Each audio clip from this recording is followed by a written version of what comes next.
Hello and welcome to March of 2023. It's a good time to take a look at how the real estate market is doing here in the Phoenix metro area.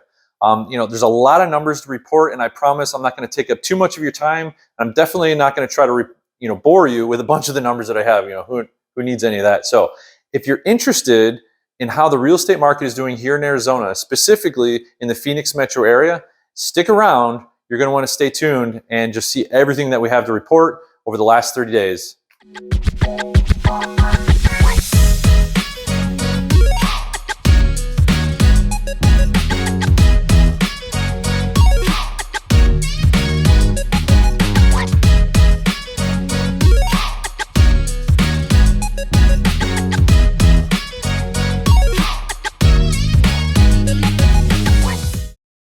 So if this is your first time to our channel and you want to know everything there is to know about living in Arizona, the Phoenix metro area, or anything about just living in Arizona in general, please like this video, subscribe, and of course, ring that bell. And that'll keep you up to date on everything that we got coming out.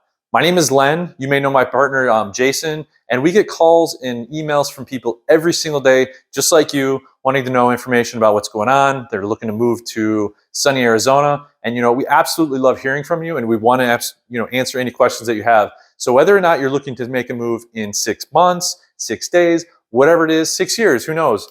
Reach out to us. We definitely want to hear from you, and we'd love to answer any questions that you have. All right. So let's dig into some of these stats, right? One of the most common questions that I get as a real estate agent of 20 years is, how's the market, right? It's kind of a loaded question, of course, but, I believe it also depends on whether or not you're a buyer in the market or if you're a seller in the market, or even if you're just an investor.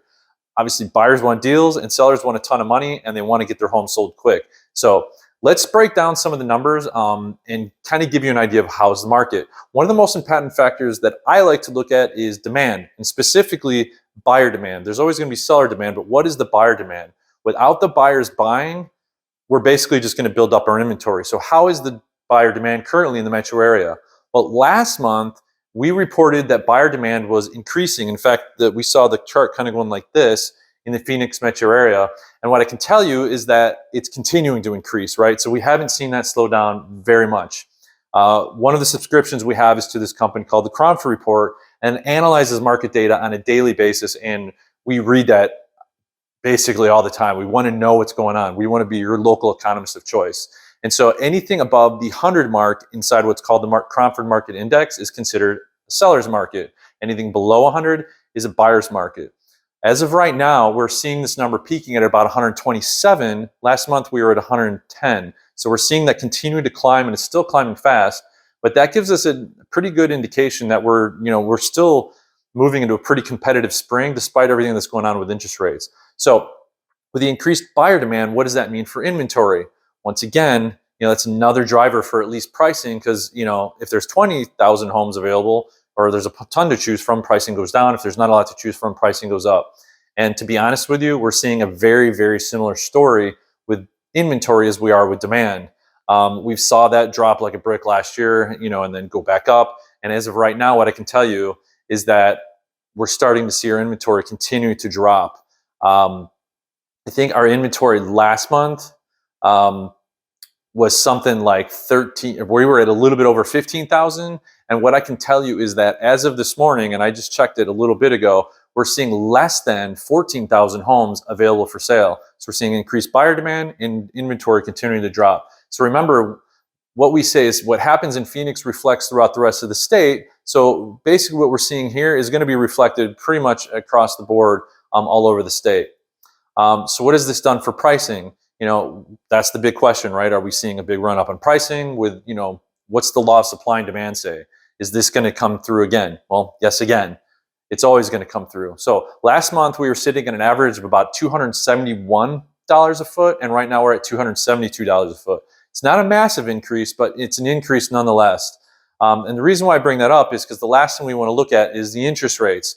And I like to use the Freddie Mac website. It comes out every week, every Thursday, it updates, and it basically tells us the average of the rates that were quoted or locked in for the previous week across the country. So meaning, when you're shopping for a mortgage, you may not necessarily get the rate that you see on that website. You may be higher, you may be lower. This is just the average across the board. there's obviously many factors. There's credit, there's debt to income ratio. There's always these different, factors that you're going to be looking at when you're trying to get quoted on a rate. But what we're seeing right now is that that's at about a 6.6% interest rate. It was at 6.5 last week, and we're seeing that continue to climb.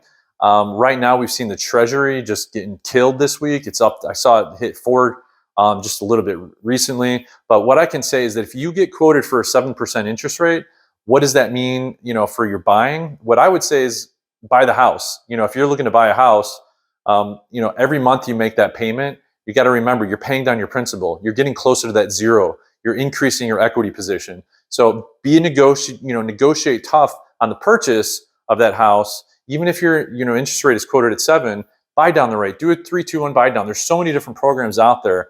So I would definitely say don't necessarily shy away with it, because the one thing at the end of the day that will never disappear is your equity position. So you're able to get into homes at a lower price today than you were a year ago when rates were in the 3%. And as they say, buy the dip.